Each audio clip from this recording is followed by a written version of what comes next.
A very good morning and welcome to our online service at the Church on the Heath. This is the first time I've ever welcomed people to a service in this way, and I know that many ministers up and down the country will be saying the same thing. And if this is the first Sunday in our 20-year history as a church that we haven't actually gathered physically for a worship, there'll be some churches for whom this is the first in perhaps hundreds of years. So in the face of this global crisis, we really are in extraordinary times. Well, a very good morning, everyone. And what a journey we've been on since that first Sunday of lockdown exactly a year ago. So I just want to start our service this week by saying thank you to Betty, Paul, Steve and Evie for all the background work that has gone into these services, as well as to all who have led and sung and prayed and preached, given a testimony or taken part in some way, because together throughout this extraordinarily difficult year, we've somehow managed to worship together and stay connected.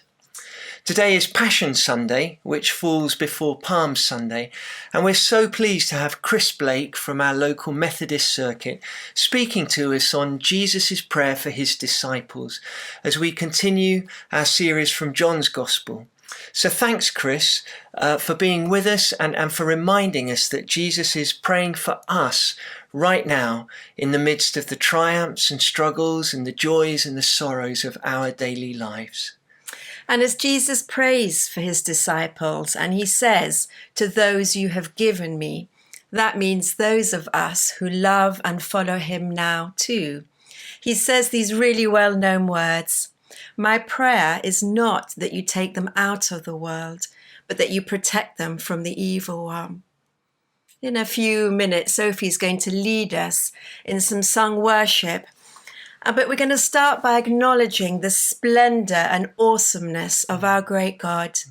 He is worthy of our praise. And then we're going to carry on acknowledging through a song that Sophie has sung to us a few times during the services, that we live in a broken world and we too are vulnerable and hurt. And so through this song that has incredibly powerful words, we're going to speak out the name of Jesus over the evil that surrounds us and the pain that it inflicts on our own lives. His name, Jesus' name, is power, healing, and love. And I love it because just a few lines earlier in John, we hear Jesus say, "I have told you these things so that you may have peace. In this world you will have trouble, but take heart. I have overcome the world." So let's join together in the words of Psalm 96, verses 7 to 9. Ascribe to the Lord, O families of nations. Ascribe to the Lord glory and strength. Ascribe to the Lord the glory due his name. Bring an offering and come into his courts. Worship the Lord in the splendor of his holiness. Tremble before him, all the earth.